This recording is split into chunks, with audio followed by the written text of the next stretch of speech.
Morning, we will call the deferred comp. Uh-oh. You got feedback.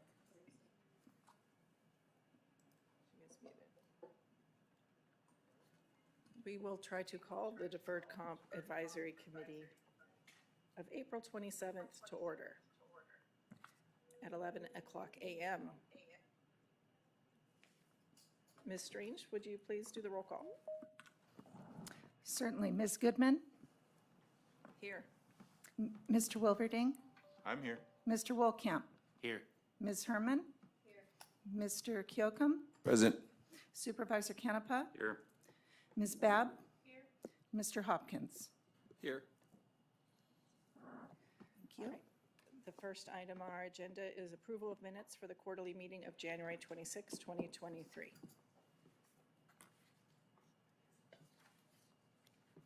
Do I have a motion? I'll make a motion to approve. Is there a second? I'll second. We have a motion and a second. All those in favor?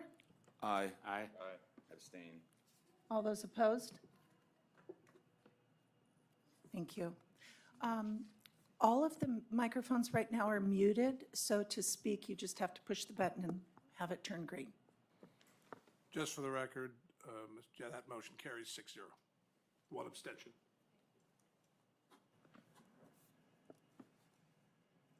All right, and Ms. Strange, do we have any public comment?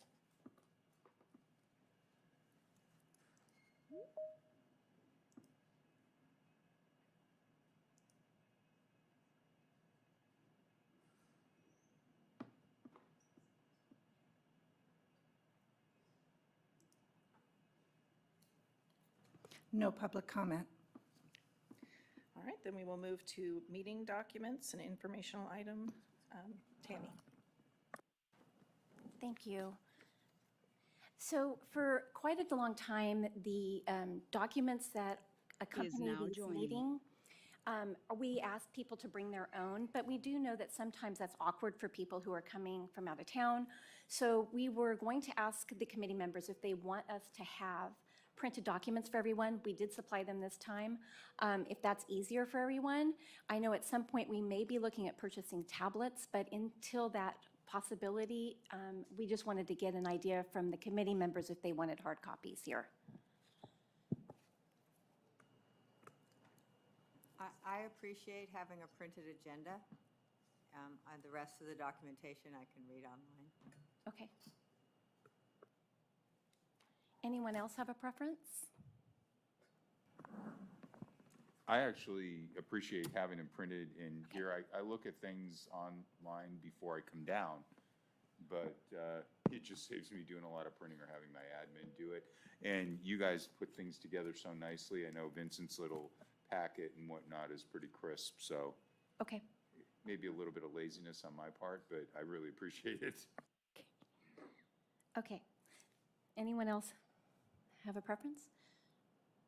Okay, then we'll supply packets from here on out, if that works for everybody. Okay, thank you.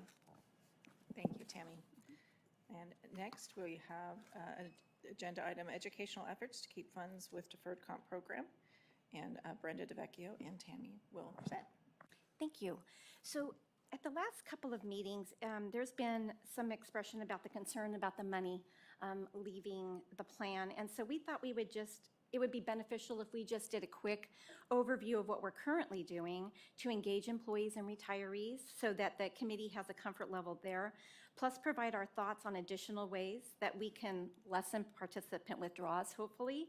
And to start, we're going to explain what Nationwide and the county are currently doing. So I'm going to turn it over to Brenda DeVecchio. Thanks. Good morning. Okay, so we do offer a lot of resources to the employees here at the county. Of course, we have custom website, so there's that sense of, hey, this is the county. We offer a lot of things to help people engage. The website, we encourage the online enrollment, and we also encourage the mobile app. The more engaged we can get people and the more educated we can get them in terms of what they have available, such as online withdrawals, hopping onto the mobile app to update their beneficiaries as they're getting ready to retire.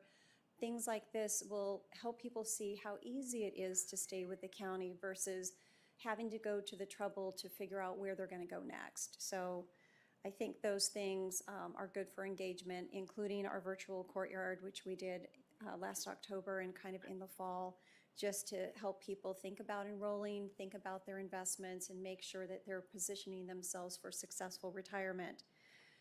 We also do offer certified financial planning services to all employees, not just the participants. And I think that's really important. I personally had an experience after working here with deferred compensation services about 6 months, and they charge for everything. So some of the things that we do for free, like the Social Security 360, the financial needs services, and the healthcare cost analysis, they would pay a lot for those services, and that can be cost prohibitive for people. So the fact that we offer them not just to the employee but to their spouses, I think is a really important way to get people engaged with their successful outcomes for retirement. Of course, you have a very dedicated representative in me. Having started with a 457 plan, I know how valuable it is, how easy it makes it for you to save and prepare for retirement, and I'm very passionate about helping other people reach their goals when it comes to that. So in addition to me, you have more support. We have a retirement resource group that's available. They're all licensed, just like me. So if I'm on vacation or if I'm on site meeting with your employees and somebody needs my type of help, they can reach out to our customer care team as our frontline resource. And once we determine what their needs are, we have those professionals available as well. And I really like to brag about the fact that we have Saturday hours. So if somebody's busy during the week and they look at their statement on Saturday or they have a question, they can reach out to our call center. So I love all of those services. Also, just the targeted emails, the participant engagement, I think is really important. At the beginning of the first day of hire, we get the new employee orientation list, which just has the employee's name and email address.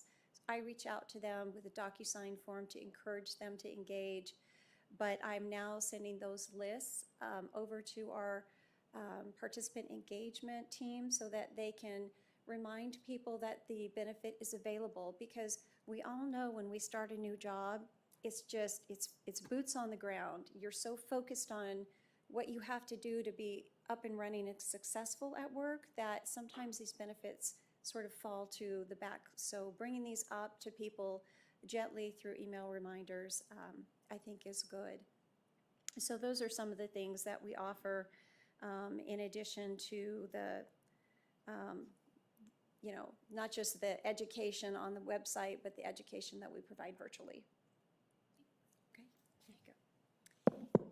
And then on the county side of the house, the county has a website that has a lot of detailed forms, helpful documents, and then links to Nationwide's website. And then open enrollment each year, we also talk about the deferred compensation, and it's in that packet, so they're constantly reminded every year of that. We also have the ability to meet with a Nationwide representative on site.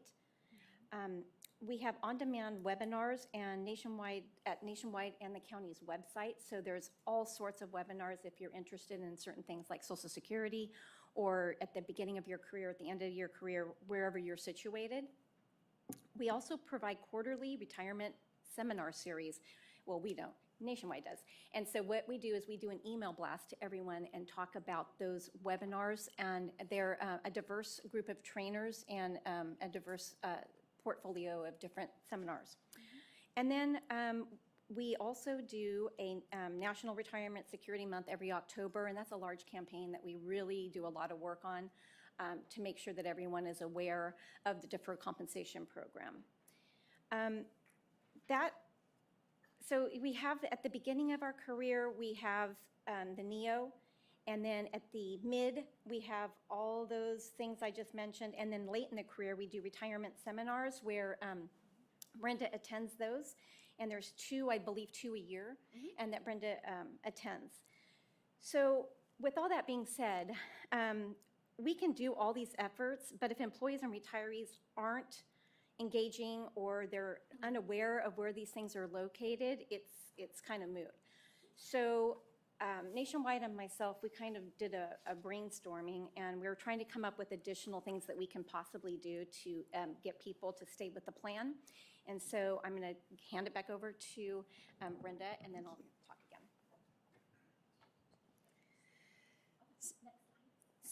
So a couple of things that I've had the opportunity to do with some of our department managers is just come on site and offer some group meetings. And that gives me an opportunity to get to know the department contacts and re-engage with the employees on a personal level, offer some education, because the new employee orientation, it's like I get 10 or 15 minutes. And I talked to an employee recently who I helped enroll, and she said it's a lot of information very fast. So I like the opportunity to come out and just help people re-engage with the deferred compensation plan and help them understand all of the provisions and the ways in which it can help them, like purchasing service credit and things like that that are important that the average person doesn't really know about. At least I didn't before I came into the business. So these things are important to help them reach their goals. Let's see what else. So Tammy mentioned in my notes training online. So one of the classes that I do in October is the online tools. And that's a really great opportunity to show people some of the tools that we have to help them learn about their investment style, how to apply it to their accounts, learn using the My Interactive Retirement Planner so that they can have an idea of what their income's going to look like versus their budget for retirement and do something before it's too late. So that's part of the training that I offer. And then, of course, during the For Those About to Retire seminar, I again lift up our certified financial planning services and everything that we offer to them as they're preparing for retirement.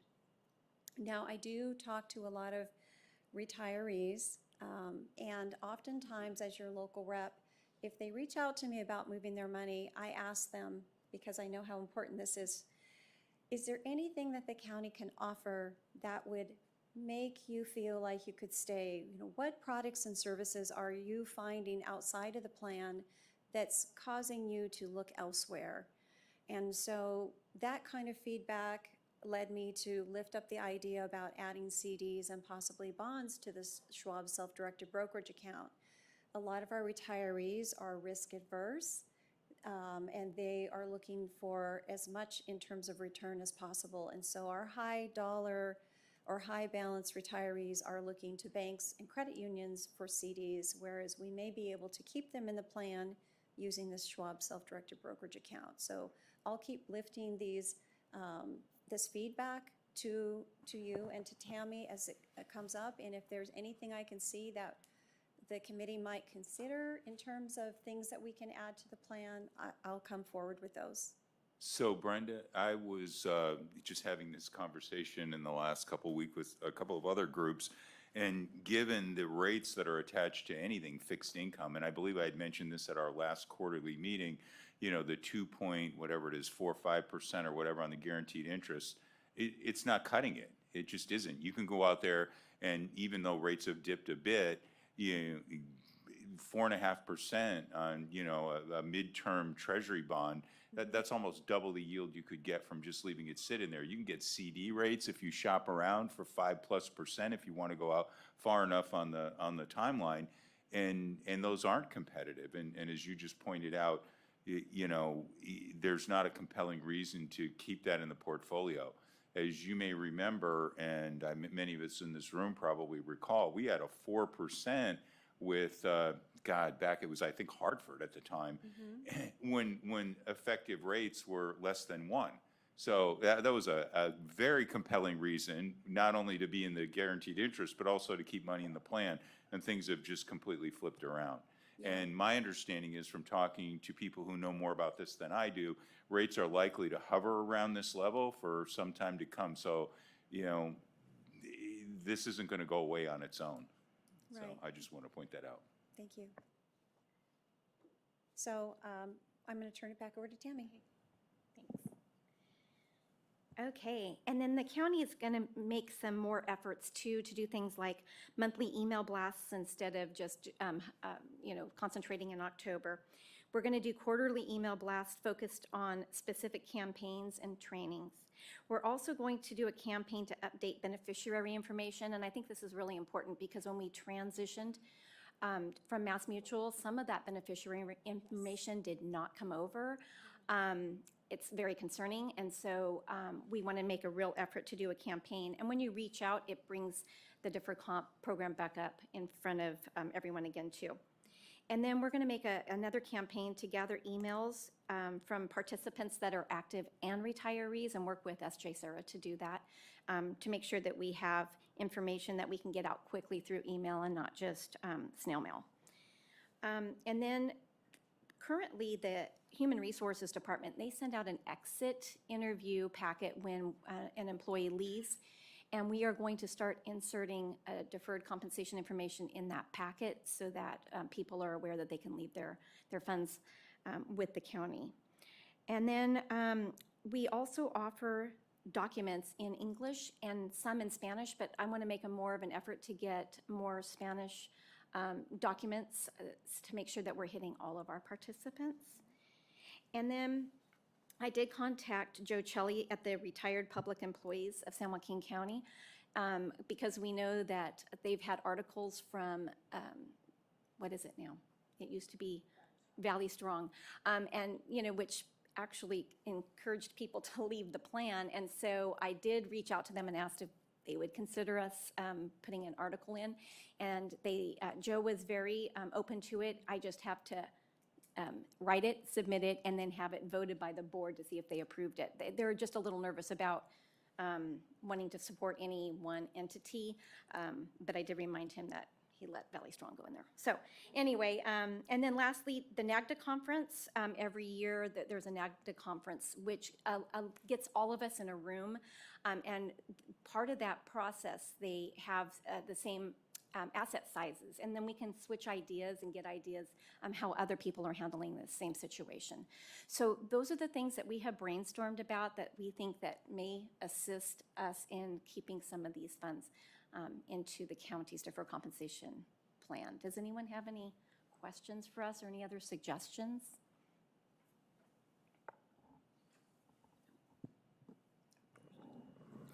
Just a quick comment. I think, thank you, Brenda, for coming out and presenting in front of our department. So we actually ran all our employees through her. So that was pretty nice for her to come out. Thank you. Tammy, I highly recommend you get regular articles in the retiree newsletter.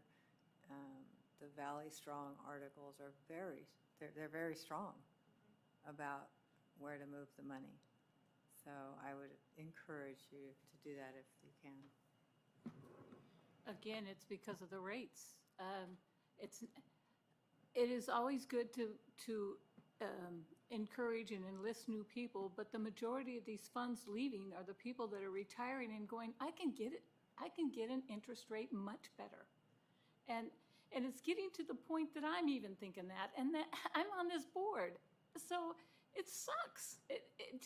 Sorry, I just don't see where this is going. You can put all the information out there you want, but when you pick up something else and it says 3.5% and you're getting 2%, it's like, yeah, I guess I better move it. So something's got to give, and I don't want it to be me. If I could just add, I appreciate the ideas of really sharing the information with the employees in a lot of different ways and at a lot of different points in their career. And I think anytime we communicate with employees, whatever the subject, if we can always add an encouragement to participate is important, because it's amazing to me how many employees aren't participating. But also I think what's critical to me, and it's a question I asked Tammy when this subject first came to me, is how are we communicating the benefits?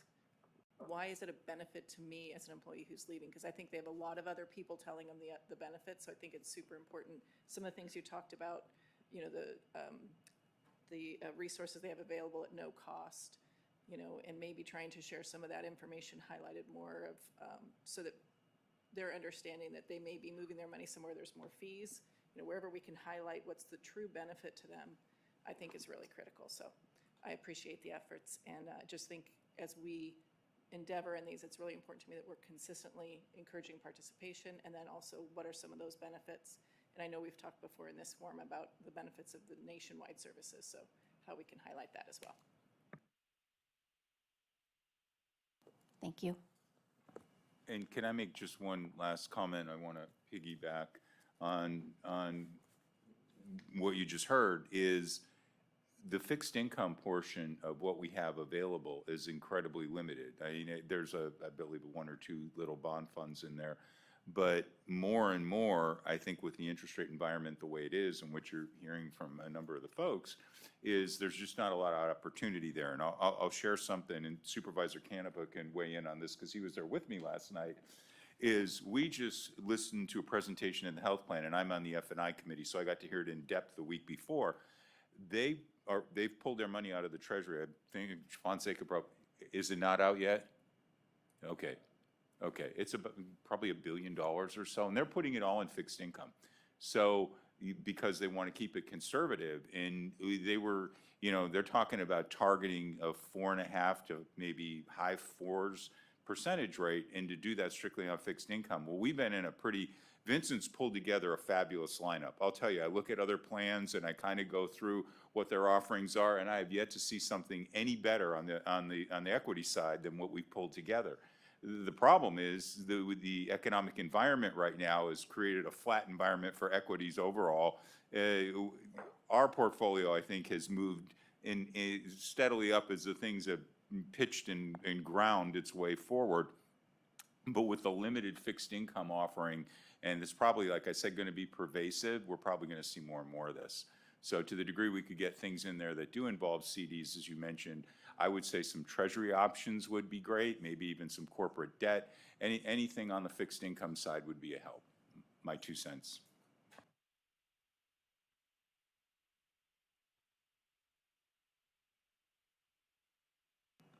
All right, if there's no other questions or comments, we'll move to the next item on the agenda, which is our program status report from Nationwide, John Stegel. Thank you, and good afternoon. It's great to see you all. Sorry I cannot be there in person. We had some meetings in Florida, so again, my apologies. But thank you, Tammy, for setting up this Teams link. I really appreciate it. So I'm going to share my screen. Is now Let me know exiting.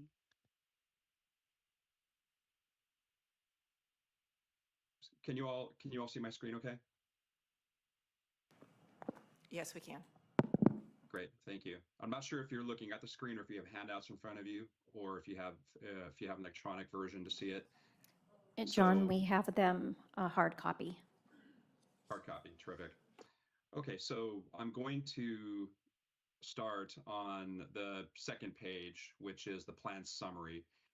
And the plan summary is just a look at, oops, hang on 1 second, apologize. Okay.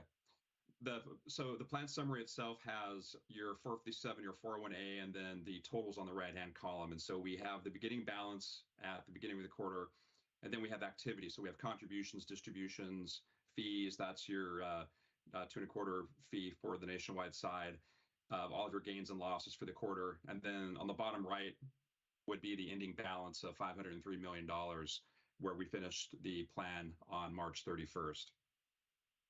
After these pages, we have a deep dive into both the 457 as well as the 401A plan.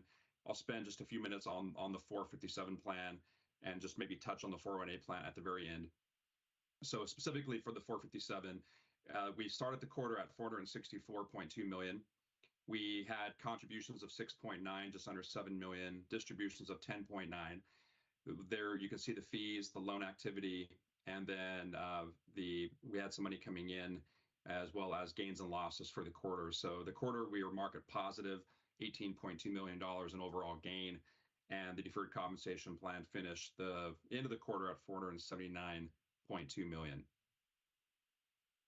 Then some more details. This is again a snapshot of all of the parts of the deferred compensation plan that were on page 5. So we have all of your main data metrics with your overall balances, and we have changed from the prior quarter. We have a snapshot of your loans, a snapshot of self-directed brokerage, the total balance there. We have 6,572 accounts with a balance. Year average balance is 72,000 or 72,953. For the quarter, we had 169 new enrollments. That's a very, very good number overall, just a few short of the quarter prior. But overall, we, I think, did a great job of signing as many people as we possibly can. We touched on contributions, we touched on loans, and we have some more details on the next couple of slides. So I'm going to jump down to participation itself. Again, we have a slide for each of these. So participation itself, we have the number of participants with the balance, and then we have average balance of 72, and we don't receive a participation rate. The main reason is because we're not sent all of the information that we need in order to calculate that properly. So we don't have that metric available for the committee. And then on the bottom right-hand side, we have our Roth usage. And so you can see that Roth usage makes up about 10% of our accounts. We have 686 Roth accounts with about $4.4 million in Roth assets. So Roth is continually growing. So I'm going to move to the next page, which are contributions. And so contributions are typically made up of cash flow, which are the salary contributions, as well as rollovers and transfers into the plan. On the bottom left, you see how many accounts we have contributing. So we have 3,490 active accounts. We have 642 accounts that are not contributing. And then we have the Roth information of contributions. That's on the far right column. So 468,000 of Roth contributions for the quarter. So again, Roth, based on the quarter prior, you see what it was there of 326,000. So we're getting more Roth contributions sent into the nationwide plan. Distributions, we've touched on this, but I wanted to take a deeper dive into the distributions. You can see the total number. The rollovers out is the main reason why we're cash flow negative for the plan. We've talked about the reasons. It could be that the fixed rate's low based on the current market conditions. We also track the top 5 external payees that receive assets. So if you want to know where the money is going when it rolls out of the plan, then you can see the top 5 companies. We have the Fidelities, the LPLs, the Schwabs. So the typical names that you sort of expect to see. And I also have a spreadsheet, Tammy, that I can send you.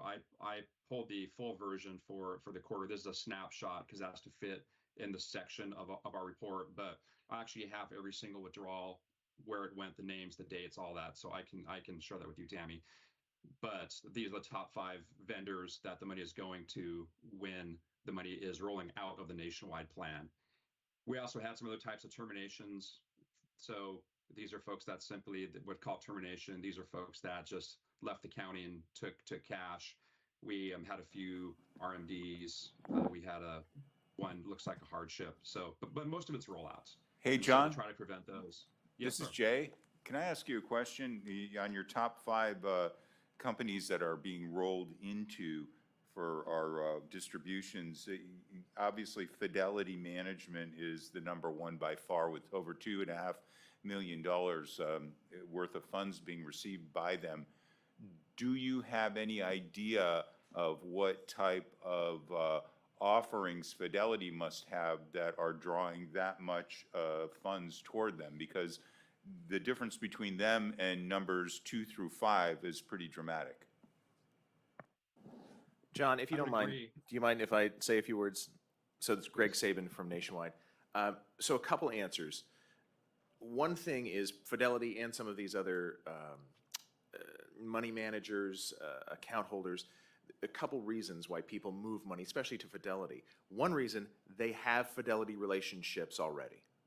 Prior employer plans, IRAs, outside investments that they're setting up. When you see these names, Fidelity, LPL, Schwab, they're moving their money to these providers because they offer not better rates. It's not the rate, because these are not banks. there's products and services that are being offered that they don't have access to, or they think they don't have access to here with the county plan. And to that extent, if I, or that somebody has a Fidelity account with a prior employer, maybe a private sector employer, Fidelity is, I think, Vincent, they're the probably number one, provider in the 401k space. Someone comes from the private sector. I think something that we can do as Nationwide in partnership with the county is focusing more on getting inbound rollovers. If we can get new employees to move their money into the county plan and sever those relationships with E-Trade, Fidelity, Ameritrade, those companies, and then their prior 401k providers, and they feel that the county plan is theirs, and that is their current plan, I think we can stem some of the flow of these rollovers out. So it's a good defense is what a good offense is a good defense. Might be something that we can think about here in the next for the rest of the year.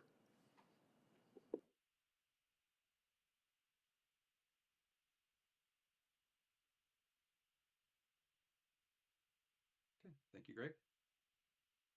Any other questions on withdrawals?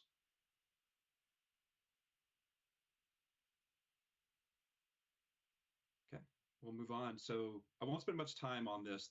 Also, this isn't the highest report. This is just a list of all your assets.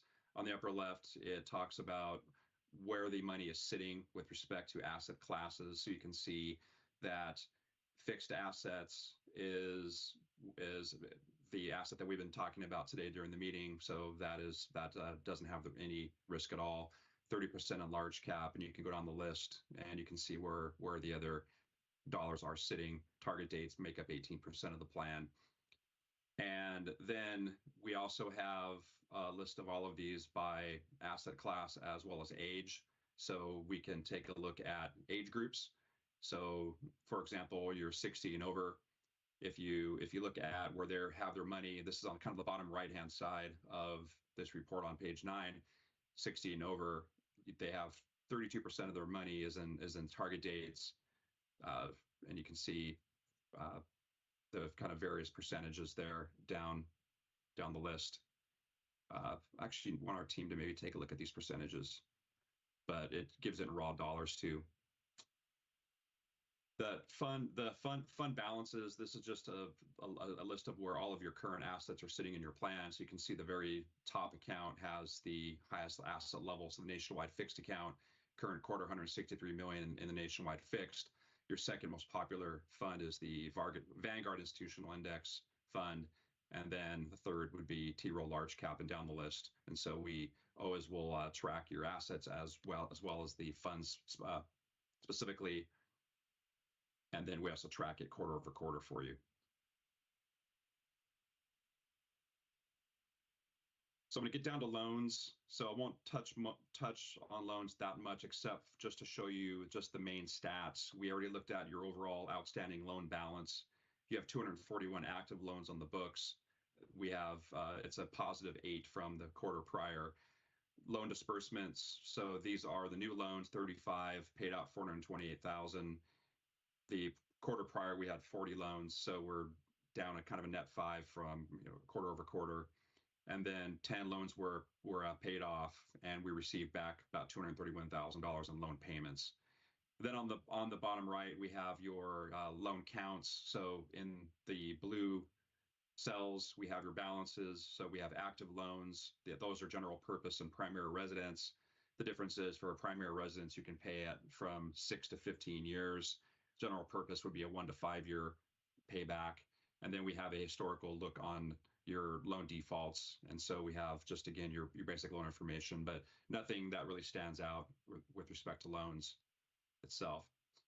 And then this is kind of a fun page. We are tracking enablement and engagement in your plan. And what that means is we like e-delivery services. And so 64% of your participants have opted into e-delivery, which means that when they get a participant statement or any sort of notifications, they are receiving them via email instead of hard copy. You can opt in and opt out anytime on the Nationwide website. So if you do check e-delivery, you can then uncheck it. So people will sometimes do that.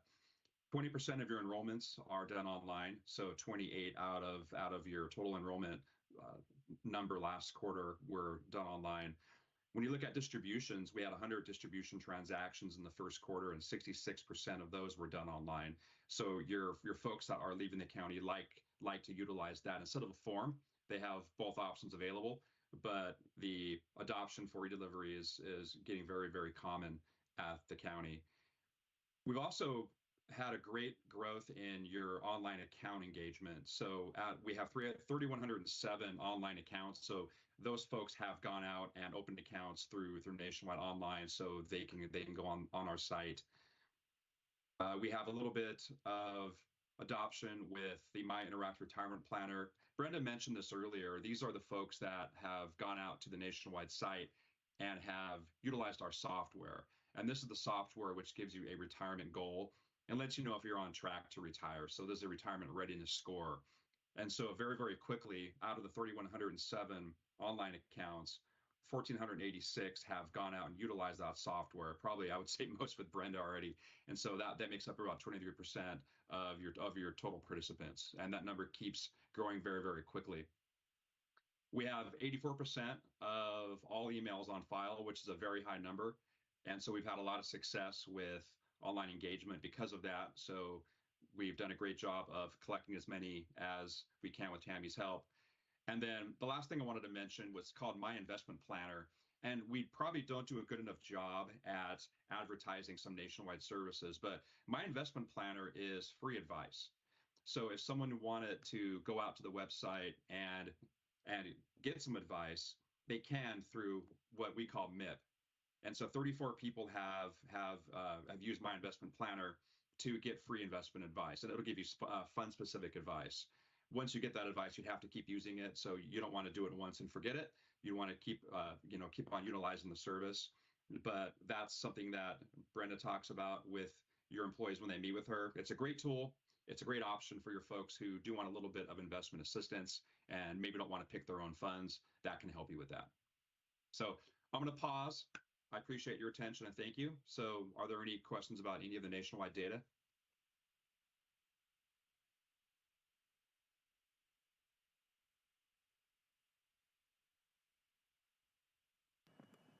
I don't see any questions. Thank you, John. Okay, appreciate it. All right, so we'll go ahead and we will move on to the next item on the agenda, the first quarter of 2023 performance report by Highest Vincent Galindo. I see some new faces too, so let me just take a step back and reintroduce myself, I guess. My name is Vincent. The company I work for is called Highest Group. Similar to Nationwide, we are a partner vendor to the Deferred Compensation Program. And so we work in concert with the committee, with the staff.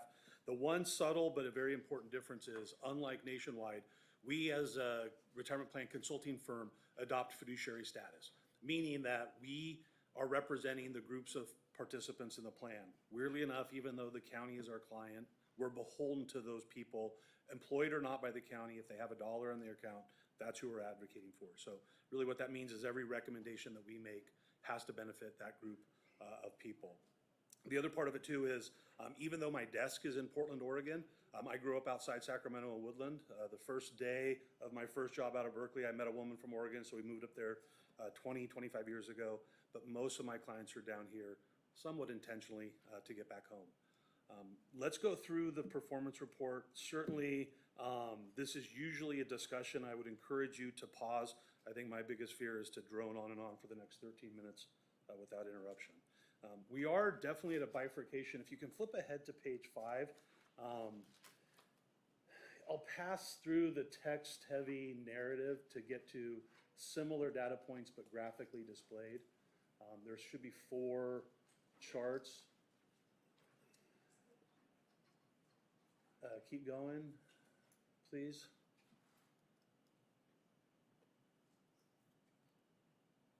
Okay, well, I'll just talk.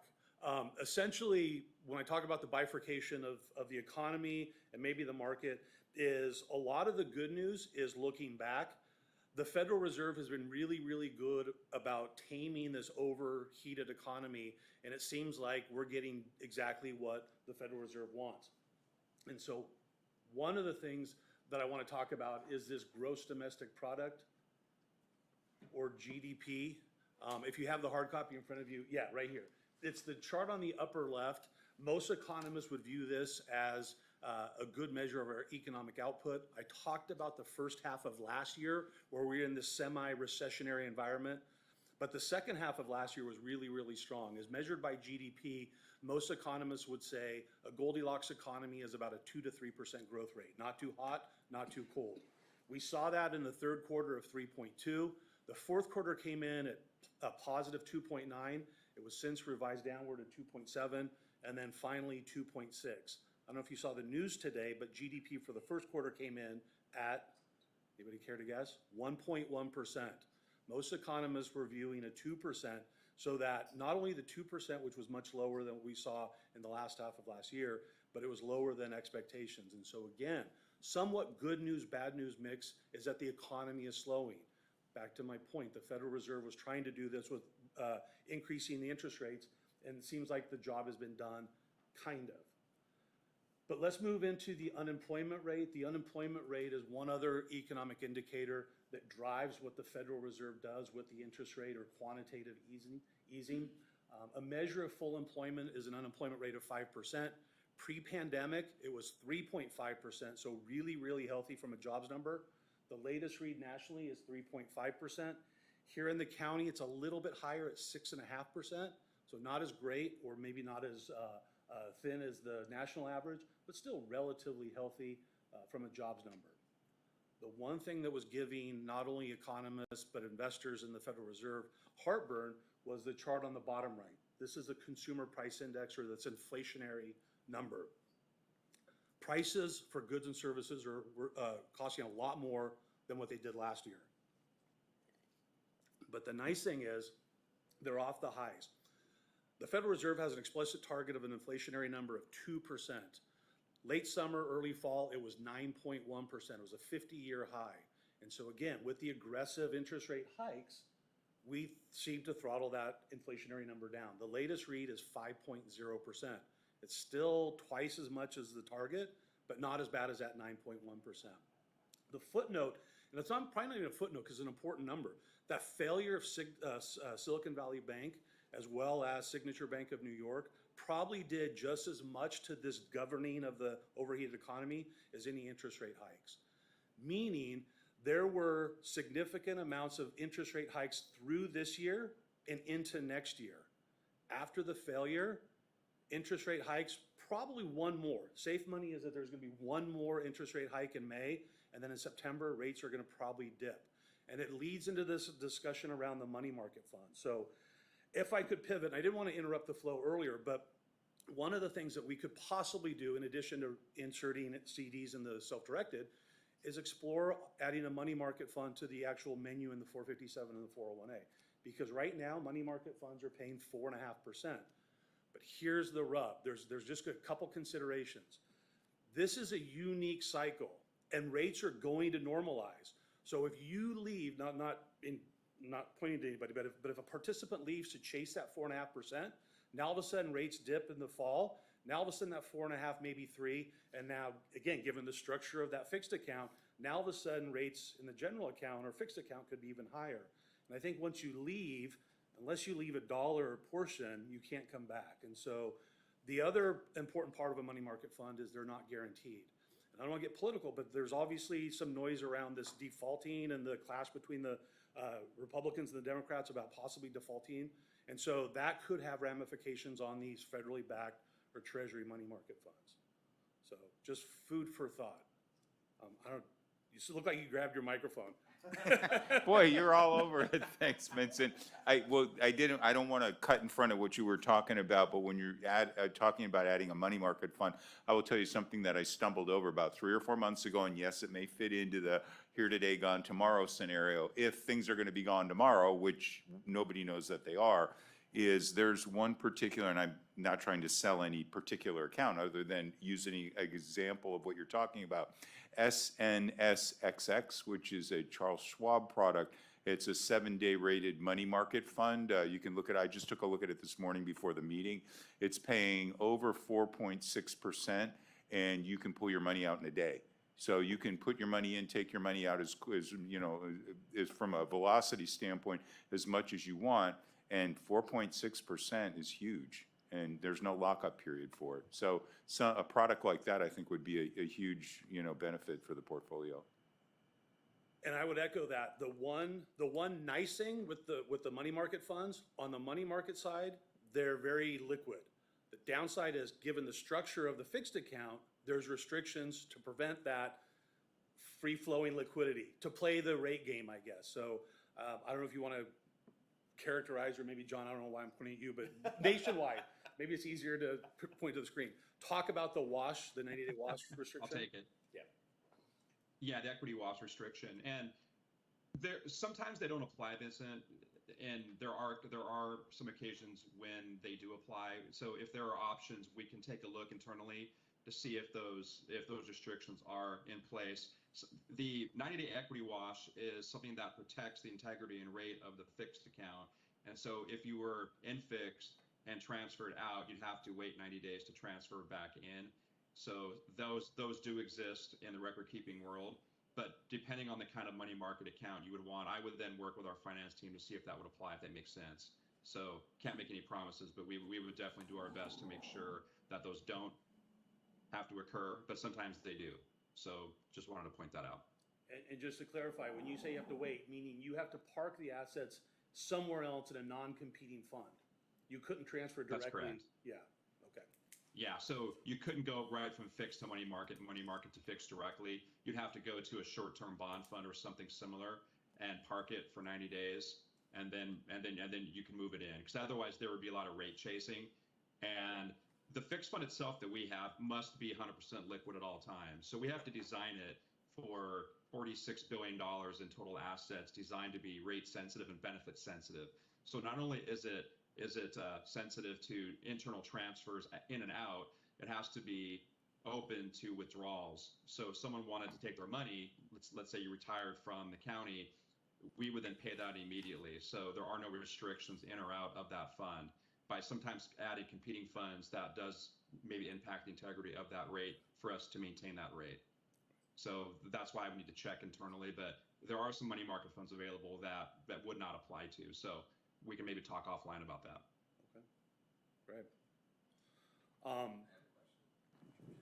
So for me, for this young lady's question, over time, what have these been doing? So now it's just the rates, the differences is now. So I mean, is that how you sell it? You know, volatility now as opposed to the future? Is that how you would sell it to the employees, that at least the long run, if you do take your money out, you run the risk, you know, of adversity that's going to affect it? Or, you know what I mean? So how long has it been up and down? And then the second part, can you explain what the dash line is for a rookie like me on these charts? What the year-over-year percentage changes? And like on unemployment, why that one dips? Yeah, you know what I mean? Sure. So essentially, the first Thank you. the first chart. Well, let me go back to the question. Over a full market cycle, a money market fund should average annually 1.5%. Again, over a full market cycle. That's a lot of highs, a lot of lows, but 1.5% generally. The fixed account, probably 2.5%. So there is a rate premium if you stick with it, as opposed to chasing in and out. I don't know if you want to comment. I'm just saying, is that an option that you would say, you know what I mean, security-wise, and so that, you know what I mean, you don't have to worry about the bottom falling out? I mean, they're all risk averse, right? So is that what you're saying? So yes and no. The fixed account with Nationwide is guaranteed, but it's guaranteed by Nationwide. So then you have to ascertain how stable is Nationwide as a company. Meaning, if they file for bankruptcy or somehow become insolvent, those assets are on the book, the balance sheet of the company. And it's true with all the other insurance companies. So even though there's a guarantee, there's some companies that are stronger than others. Said another way, during the credit crisis, we would get a lot of phone calls from our clients, not because of what the markets were doing, it was how likely is my insurance company going to go out of business? Because you saw Bear Stearns, Lehman Brothers fail, and their employees and their shareholders were wiped out. So that's something to keep in mind. So when you say they're risk-free, that's why I said yes and no, or kind of. The Treasury money market funds that we would generally recommend, they're guaranteed by the federal government, has never defaulted. But more and more news out of the cycle is saying that, given the political clash, they're willing to let these bonds default. And so whether that's posturing or not, it's the whole risk-free is who's guaranteeing it and how stable are they. So the chart on this page, so basically for the GDP upper left, the solid line is the dollar value of all the goods and services produced in a country. The lightly dotted blue line is the year-over-year change. And so that lightly dotted blue line is what I was saying with that Goldilocks economy, we want the 2 to 3%. The unemployment rate is the percentage of people who are unemployed but actively looking for a job. So it typically doesn't include, stay-at-home spouses or students. The lightly dotted line, again, is that year-over-year change. So if last year the unemployment rate was 10%, this year it's 5%. It's going. Exactly. You had a bunch of unemployed people and then they got employed. Exactly. Yep. Just a quick question, just piggybacking off of what Supervisor Campbell was speaking of. I know that Jay and some of them, want that fixed income product. And again, I can see that if someone had $500,000, $1 million, they want to kind of, hey, I want to take my money off the table and keep it stable. But if you look at our average there, it was like 70,000. Let's say it's 100,000 someone has. Would you guys be recommending them to go into something like that at 4% versus, hey, let's keep your money in the market and at least have it work for you? Are you asking on a personal one-on-one basis with participants? Correct. Yeah, I'd say if we walked a participant through a My Investment Planner type of online advice tool, talked about what, and that's powered by a third party, Wilshire and Associates, which comes up with a potential lineup that someone can invest in. The recommendation will never be 100% fixed. The recommendation will be a combination of variable assets, of equities, of bonds, and some fixed as well, because you have participants in the plan who have pensions, which support them quite well compared to the average employee. Some employees may or may not have Social Security from either prior employers or some kind of other benefit. And so this money, in order to beat inflation over the long run, we'll look at a combination of all asset classes, but still for a retiree, somebody who's getting ready to retire or in retirement, a moderately to moderately conservative outlook would probably be most appropriate. So I want to just tie, does that answer your question or questions? That's what I'm trying to figure, because I mean, if you have ebbs and flows and people don't pay attention to it, then they're better off just leaving it there. I mean, if you're going to do that, you're going to shop it, then you need to be aware of what you're doing, because next year, if you're not aware of what you're doing or have somebody that's watching your money, then you know what I mean, and then you don't have any money, and then you're wondering why, is the other part of But you it. raised a really good point, is out of all the things to consider, we are busy with our everyday lives. 2.5% versus 4.5% is a no-brainer. I think that's the decision tree for a lot of people, as opposed to all the other very well-crafted, for lack of a better term, noise or compelling reasons to stay. That's the challenge that I think we're competing against. That's what I'm saying. So if the employee is going to watch their own stuff, which most people don't because we're lazy, but I mean, if it's your income and you rely on that, income money, those are the things for me. I'd rather play it safe and not do it. I mean, 2%, like you said, on $1 million is a lot different than on 70,000. So I'll be quiet. I'd also like to make one more comment. There was a few years ago, and for a long time, over a decade, the money market accounts were literally paying zero. We had campaigns to contact people to get them out of money market because of the fact that they were earning nothing and they never moved. So it can work both ways. Right now, it's a great market for that. When we add that on, one of the fears we have is in 5 years when rates maybe are lower, what do we do, right? 'Cause those people aren't going to move. So we'd have to have some education and some outreach for those people that do get into money market that don't get out of it. So we'd have to have those conversations. So just want to throw it out there as well. All right, good discussion. Back to my point about the Fed, as we move into the next page, the bond market.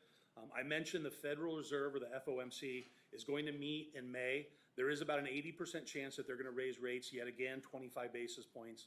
And the futures market says in September, that's when rates will start to decrease. Back to my point about rates normalizing. I mentioned this in the context of fixed income investing because bond math is, as rates go up, the value of existing bonds go down, and last year was horrible in the bond market. The aggregate, or what the bond investors call the AG, which is the second line down on the upper left, is a good representation of the bond market, lost over 13%, which was absolutely horrible for these conservative bond investors. The nice thing is the fourth quarter was positive, and you can see the aggregate year to date as of quarter end was 3%. Year to date as of yesterday, 3.5%. So we are seeing some retrenchment in the bond market where we're eking out positive gains. The one thing that I want to bring up, because I said we're at this bifurcation where the rear view looks really, really good, the windshield view is not so great. And this is the okay predictor that I talked about the yield curve last time. It hasn't improved. And I'll briefly discuss the yield curve and the dynamic that we're in right now. The yield curve on the horizontal axis lists out the lengths of IOUs that the federal government issues. On the far left is the short term at 1 month, all the way out to the far right of 30 years. The vertical axis is the interest rate that the federal government pays. The solid line is inverted. And I say it's an okay predictor because not every inverted yield curve precedes a recession, but every recession since World War II has been preceded by an inverted yield curve. And what that means is the 2-year treasury, which is paying over 4%, is much more than the 10-year treasury that's paying only 3.5%. So it's just something to keep in mind that, again, not showing rosy is Hey, Vincent, can you explain why that dynamic happens for everyone, please? Sure. So there's this term called reinvestment risk. Is if you're investing and you're trying to time the market, you got to know when to buy, but you also got to know when to sell. But then if you sell, where are you going to go to with your money? Essentially and back to my point about bond math 101, is a lot of people are flocking to the longer term treasuries and bidding down the yield. So there's a high demand on the further end of the yield curve because if they're focusing on the shorter term, and we're going to enter into a recession, interest rates are going to go lower. And so basically, not a lot of people are investing in the short term. They're investing further out, dropping down the yields because they're predicting this recession. And the other part of the cruelness of this, it could become this self-fulfilling prophecy where we see this and all of a sudden say, we're going to throttle back on our spending, our investing, our hiring. Guess what?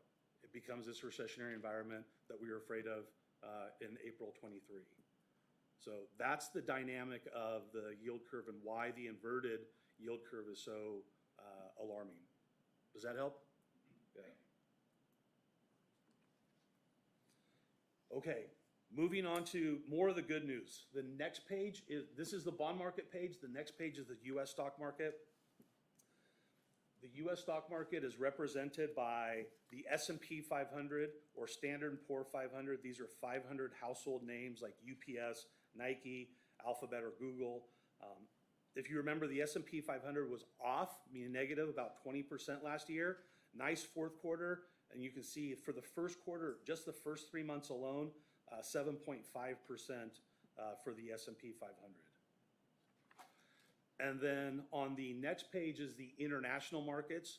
Yeah, this is the U.S. stock market. There's about 45 countries outside the U.S. with an investable stock market, like Canada, Poland, Brazil, China. The index that represents the all country is that first line on the upper left, the all country world index, or the ACWI, the ACWI. You can see almost 7% for the quarter. As of yesterday, year to date, 7.9%. So nice return out of the all country world index. Again, you've been good about raising questions and comments Before I leave this and move into the plan, any questions on the economy or the markets in general? All right, flip to the next section. This is the overall structure of the investment menu of the 457 plan, meaning this is the investment options that participant can choose from. Sorry, page 10. Yeah, this one here. What we do is we take all the investment options, group them by asset class, and then rank them generally in risk order.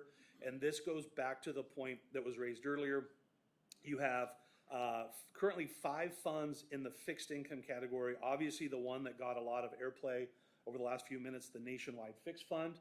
You also have the 2 intermediate term. These are the broadly diversified bond portfolios. One is actively managed by Metropolitan West.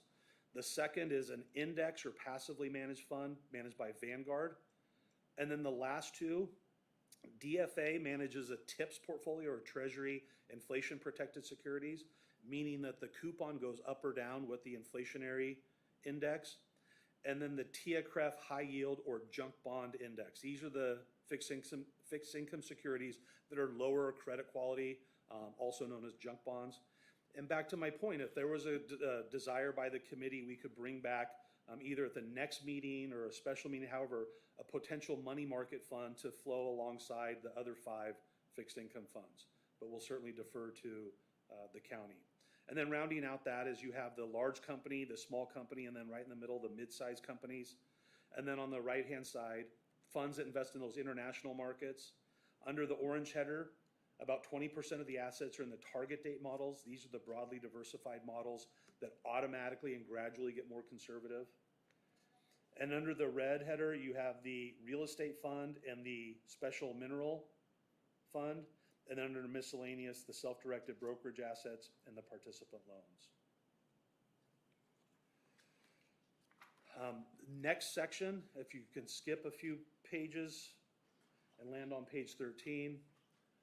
Not that these data points are unimportant, as John did a really good job about highlighting the duplicative data points. The 401A, same menu, obviously different asset size, but you can see the asset allocation of the 401A program here. And then if you skip ahead to the next section, page 16, unless there's any questions, this is where, as the investment consultant, I want to just pause and highlight some of these.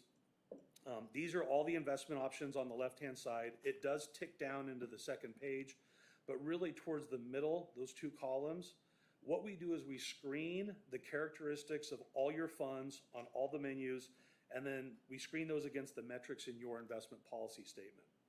The investment policy statement is the guidebook that we use for the selection, the monitoring, the watch, extreme case, the termination of the fund. Hopefully everything comports with the metrics and it'll show that green dot. You can see the P right in the middle, it stands for pass. If there's an issue, it's going to, there are 2 funds that are showing red. Beacon was placed on watch at the beginning of 22. That has since been replaced April 7th. You can see the note, American Beacon International Equity was replaced by the Vanguard International Value Fund. But let's focus back on those 2 funds with the red dots. T. Rowe Price, large cap growth, over 10 years, this fund has just really good. Basically the upper 92nd percentile or the 8th, depending on how you view it. Very, very solid performer, but aggressive growth characteristics, which is out of favor, suffered last year. And so for that weak year, as well as a previous year, it's flagging red, but no long-term concerns with that fund or the team. That's the performance metrics because it lagged in the performance. On the qualitative side, MFS Midcap Growth, this fund is managed by 3 portfolio managers. Paul Gordon is the middle one. He's not the most senior, not the most junior, but Paul Gordon recently announced that he was taking an extended leave of absence, and we thought, well, given his role in the firm, that's not great. He has since announced his retirement, and so in our regular communication with the remaining team, given the remaining 2 portfolio managers as well as a broad team of analysts behind them, we feel that it's warranted to flag for watch status, but we don't have any short-term concerns or long-term concerns. But we will definitely continue to monitor the situation to see if they're gonna hire that third portfolio manager, if the remaining two will be effective. But right now, our recommendation is to place those two funds on watch. And just like every other fund on the menu, we'll be in regular contact with them, even more so with T. Rowe Price and MFS. So, questions? Vincent, can you remind me again, who's in the 401A plan? Good question. Actually, I will defer to maybe Tammy, if I could. In those, in the 401A is physicians and nurse, and I can never say this, aestheticians, there we go. CRNAs.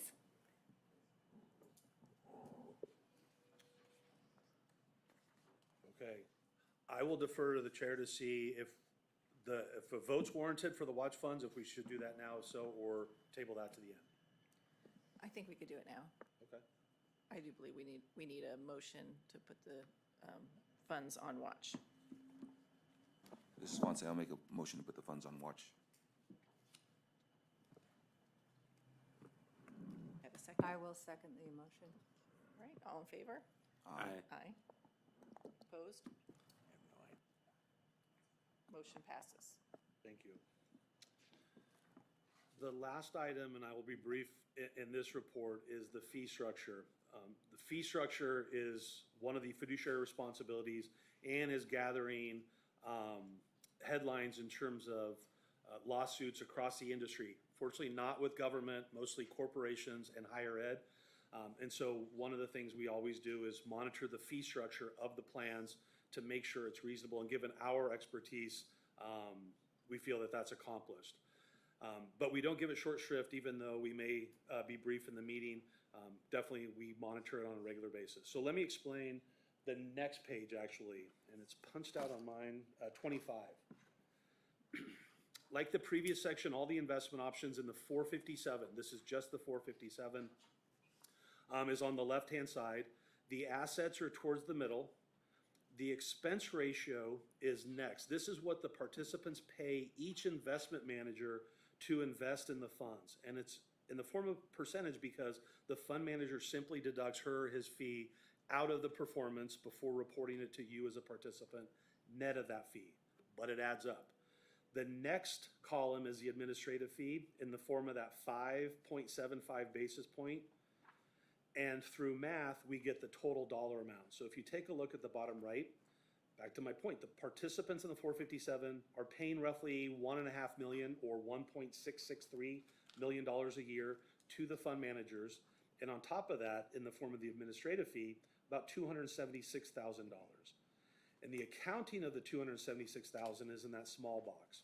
So back to my point is if the administrative fee is collected to be used for plan-related expenses, Nationwide is the first logical plan-related expense. So of that 5.75, they're collecting their 2.25 basis points, or about $108,000 a year, $27,000 quarterly.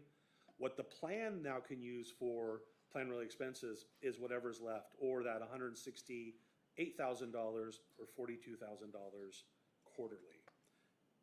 And that is retained by the plan. And IRS, for good or ill, doesn't give a lot of guidance. Basically, it says you as fiduciaries can use this as long as it benefits participants. And that could run the gamut on many, many things.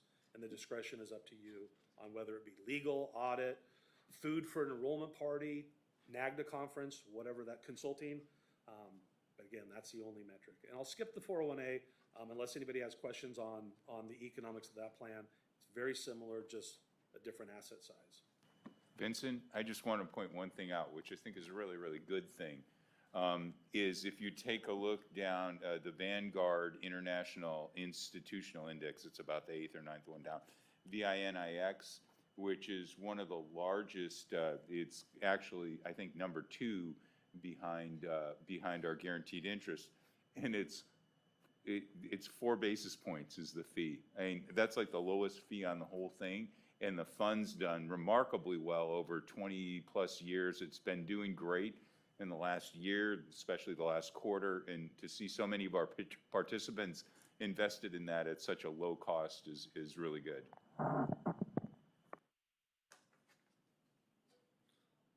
Other questions, comments? Okay.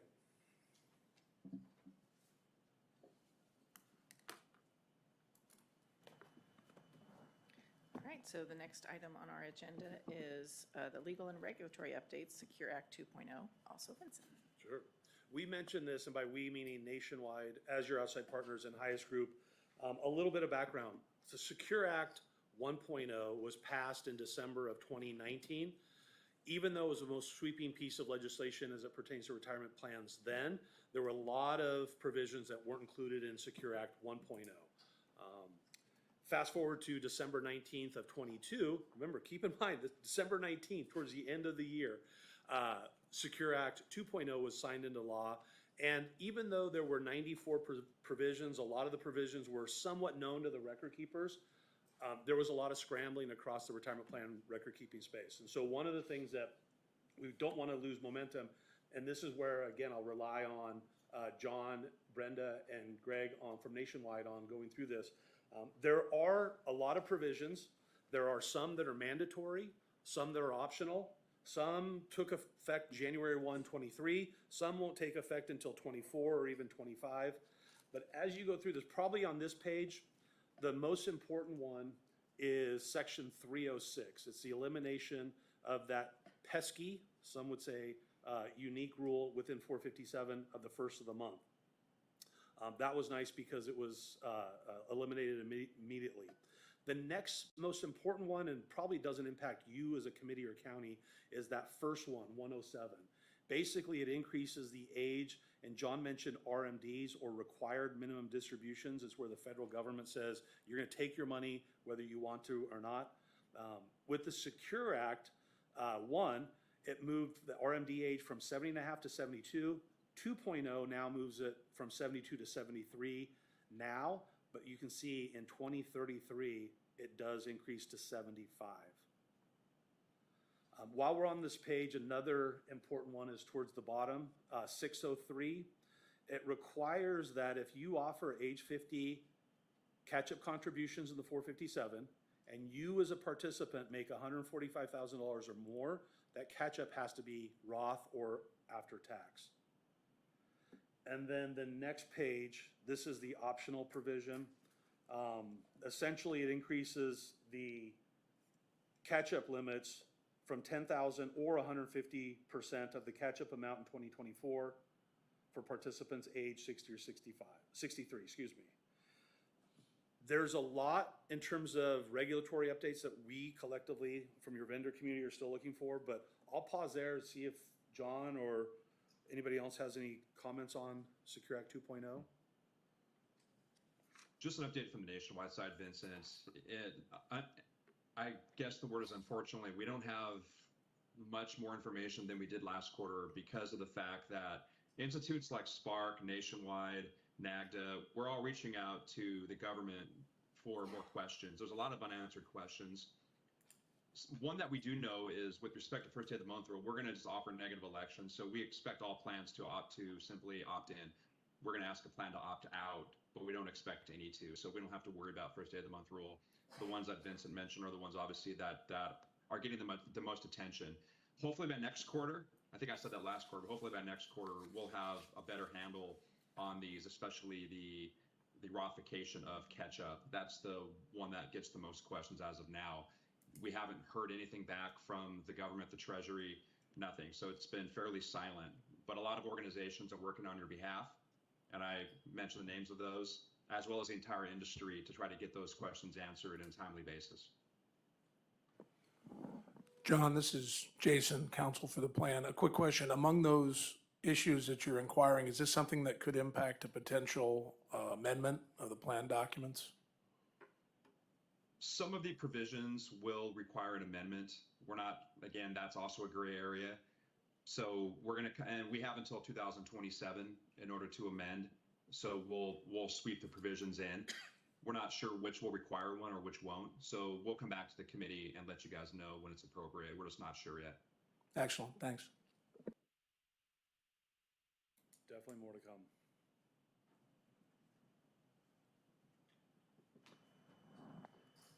Okay, any questions on the Secure Act?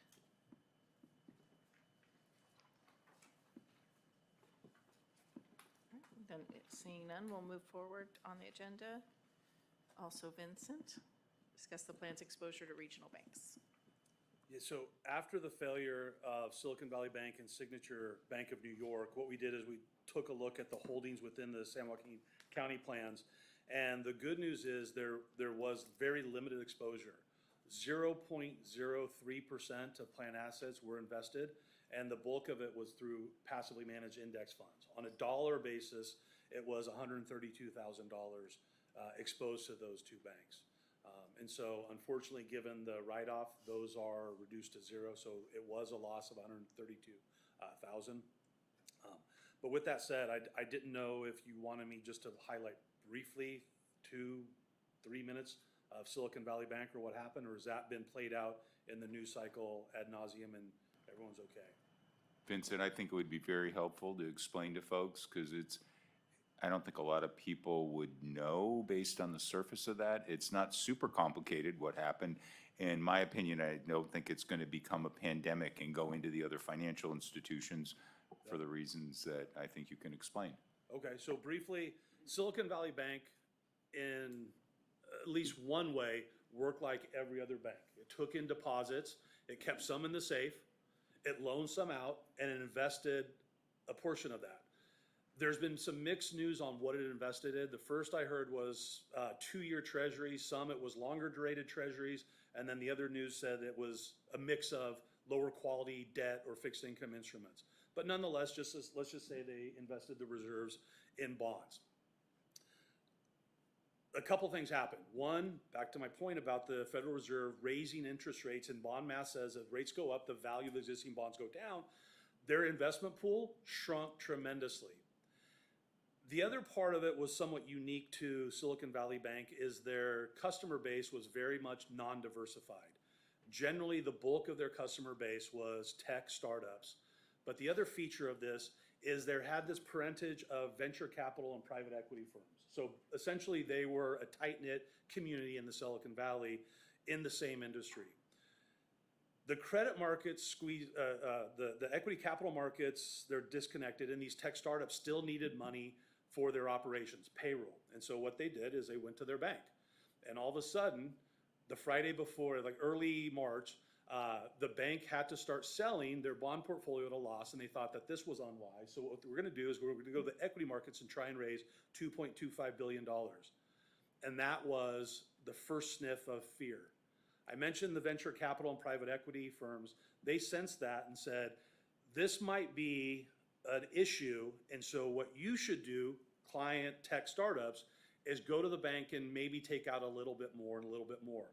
And it was done via Twitter. And so basically, short of the uniqueness, it was a traditional run on the bank that was fueled by fear. And you didn't want to be the last one in line at the bank on that Friday. And so a lot of people started taking their money out early. And guess what happened? The bank failed. And so what was also unique is most banks have a risk officer or a credit officer. Silicon Valley Bank, I think in large part, was mismanaged. They didn't have one of those officers for 9 months. And so you had not only mismanagement, but you had some sort of management that was asleep at the switch or not there at all.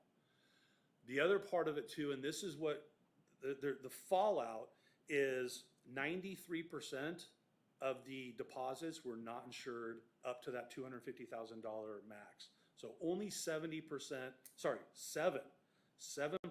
were insured by FDIC. The other 93% were not. FDIC, the Treasury, and the Federal Reserve said, we're going to backstop and insure all of those. And the fallback was pretty swift. Like, okay, you'll let other banks fail, but protect the Silicon Valley Bank depositors. That rubbed people the wrong way. The other part of it too is, I think the fallout, back to my point about they did what the Federal Reserve was trying to do. As part of this, there's going to be a lot more regulation on the regional banks. Think Fifth Third, Zions, PNC, US Bank. A lot more regulation where there wasn't pre-Silicon Valley Bank, but the lending standards are going to be a lot higher. So the access to capital is going to be a lot tougher. And so that is generally a headwind to an economic growth. And that's why we're seeing these interest rate futures now all of a sudden, instead of raising rates for the next 8 times, they're going to start decreasing in September because they think the economy is going to cool. So I think I probably went over the 2 or 3 minutes. All right, does Tiffany have any Questions? questions? All right, and then Okay. Next is Still the me? investment policy statement. It's all about Vincent today. Okay. So a couple things. One, every year we agendize Highest Group and look at your investment policy statement. The downside is we, Highest Group, need to be better about wording our agendas because it says they're informational. We do propose some changes. We'll be better about it next quarter. The changes aren't urgent, and so we'll come back to you. But I at least wanted to explain what this document is, especially for the newer people, or a refresher for the legacy people. Trust or ERISA law in the state of California is pretty simple. Essentially, acting as fiduciary, and I use the term ERISA because that's the law of the land in the corporate world. Government plans aren't subject to it, but the fiduciary law is almost verbatim to ERISA. What that means is it's process-based. Your responsibility is not on the outcome. It sounds really strange because we want the most appropriate, best plan, best, everything is judged on the outcome for us and your participants. In the court or in the IRS, it's all about process. So if we have a good process and with it, that's fine. It doesn't inoculate you from being sued, but it'll generally allow you to prevail in court, as we've seen in the case law. Back to my point about the process. In order to have a prudent process, is you have a committee, you meet regularly, you take minutes, have reports, all that stuff you're doing. But there's a certain segment of governance documents, and one of it is maintaining the investment policy statement. Having one, updating it, and following it are crucial. Having one and not following, or having one dated 2015, not ideal. So every year we agendize this, and this is our cycle to update it. And if you see it, you'll notice that there are a few red line proposed changes. And so certainly I can go through all of that with you. So did this already go up to the board? This is the one we have. Okay, then, yeah, there's already a couple of changes that need to be made. And so our job would be to go through, the downside is because, and I guess I'll defer to somebody other than me, because it's informational, we can talk about it, but not approve or either vote on the approved changes, correct? Yeah, Vincent, let me clarify. To answer your question, it went to the board, Chrissy, back in 2014, I believe. And since then, it is able to be updated under the authority of the plan administrator, the HR director. So it has been updated since then. In my opinion, today, Madam Chair, it would be inappropriate for the committee to vote on this item. However, a discussion is warranted, and since it's an advisory committee, after any kind of discussion, the Director of Human Resources can take that under advisement, and if she is so inclined, implement those changes and report back at the next meeting. And so in terms of roles, before we get into this, I think it's our responsibility to go through and make sure it reflects best practice, what we're seeing with our other plans in communication with outside ERISA counsel, and then come to you and have you vote on or discuss the changes because we feel that this is your document, despite the fact that it's our job to come with our recommendations. So certainly the first change that we're proposing is on the cover, updating the year. There's some housekeeping table of contents changes, but if you take a look at page 5 is really the first meaningful changes. And this goes back to the point about that I raised, the target date funds automatically and gradually get more conservative over time, meaning less allocated to the equity markets, more allocation to the bond markets. And so you'll see our first changes in the 2025 and 2030 vintage, changing the 60 to 50 because that reflects the industry with those vintages. Is the range is not 60 to 70, it's more 50 to 70. The next change is on page 7. Because we do have that actively managed as well as passively managed intermediate term bond fund, we decided to strike actively managed and just lump both of those together. So through a diversified, actively managed fixed income portfolio. And just striking the actively managed. And I believe that's it. Those are all the proposed changes for this year. And just, oh, nope, sorry. I talked about 5, I may have skipped over 6. There's, bottom of page 5, I apologize. 2015 and 2020 vintage, you'll notice the 60% went to 50, and then similarly at the top of page 6. I knew there was one more. So those are the proposed changes on pages 5, 6, and 7. Vincent, if I could just add, there's one more that I noted that I think it's just probably a typo, but on the last page 12, under history, we note the date it was last updated of June 23rd of 2020. I think that should be 22, which would match what's we have on the front cover of the document. Yeah, let me check on that. Thank you. And then also, we need to change Jennifer Goodman to the Plan Administrator, Director of HR. On the last page, Vincent. Okay, look in the year and change the name, absolutely. So any other questions or concerns by the committee? Just to the extent that it hasn't been covered by your point, Madam Chair, additionally add these, should these changes be implemented when they are effected, add the fact in the history section with the new date for 2023.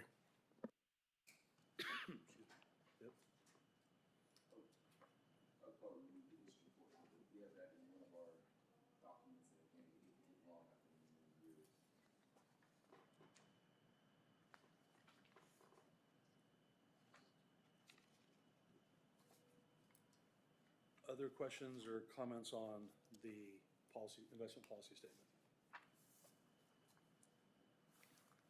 All right, the next item on the agenda is mine, NAGDA conference. So I think maybe 2 meetings ago, there was some discussion by the committee about wanting some information about the NAGDA conference.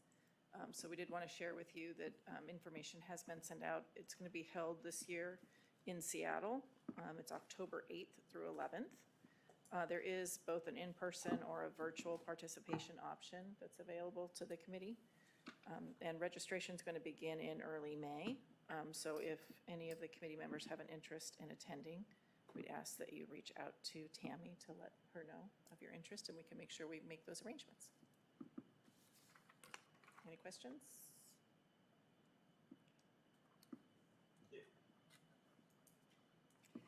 All right, next we come to comments from the committee members, and it was requested that maybe as part of our comments, we could just take a moment for each of the committee members to introduce themselves, as we do have some new participants. So, Fonse, if you wouldn't mind starting. Fonse Calcom, San Joaquin County Treasurer Tax Collector. Jeff Wolkamp, County Auditor Controller. Steve Hopkins, work with probation. Kathy Herman, retired about a year ago. Christine Babb, retired long time ago. Doesn't seem that long ago to me, Chrissy. Jennifer Goodman, HR Director and Chair of the committee. Jay Wilberding, County Administrator. I'm newly elected County Supervisor, Paul Canepa, District 2.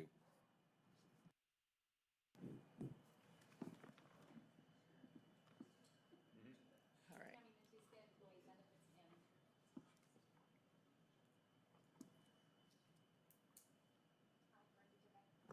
Hi, Brenda DeVecchio with Nationwide, your local rep. Greg Saban with Nationwide Program Director for Northern California. Yep, okay. Vincent from highest group, Vincent Galindo. And John Stegall, Executive Relationship Manager from Nationwide. Before I introduce myself, I think we skipped a couple. Who's the nice lady on the laptop? I'm Donna Strange. I'm with Human Resources. I'm here to do minutes. And the gentleman behind you in the back who's helping you run that laptop? Robert Johnston, ISD. And to my left? Shandell Graves, Employee Benefits Personnel Analyst. Thank you, everybody. I just wanted to make sure. I'm Jason Morris, Deputy County Counsel. I have been counsel for the Deferred Comp Plan for about 18 years. I would like to introduce Erin Sakata, my colleague of 6 years. She will be taking over this assignment as counsel for deferred compensation effective sometime next month. Wanted her to come down and see what it's about and know what everybody's names are. So questions should be directed to Erin very soon. You're making that very clear, right? Are you retiring or? No, I submitted a conditional resignation effective next month. Aw, bum. I have to say, Congrats. Jason, we want to thank you, but I have to say it's the first conditional resignation I've seen. I think it has to be because it's from an attorney, right? Always. Brenda will be following up with you on retaining your assets in the plan. Yes. Jason, we do thank you for all the work you've done for the Deferred Comp Program and the committee. I know that you have been very helpful to everyone, so we really appreciate it. We wish you all the best. And you've been very beneficial for the entire county. I really appreciate working with you. Wow, the last 30 years. Yeah, it has been. And Ms. Strange, do we have any public comment? No public comment. All right. Our next meeting is Thursday, January 27th. It'll be at 10 a.m. here in the same room. So, and if that, we will call the meeting adjourned.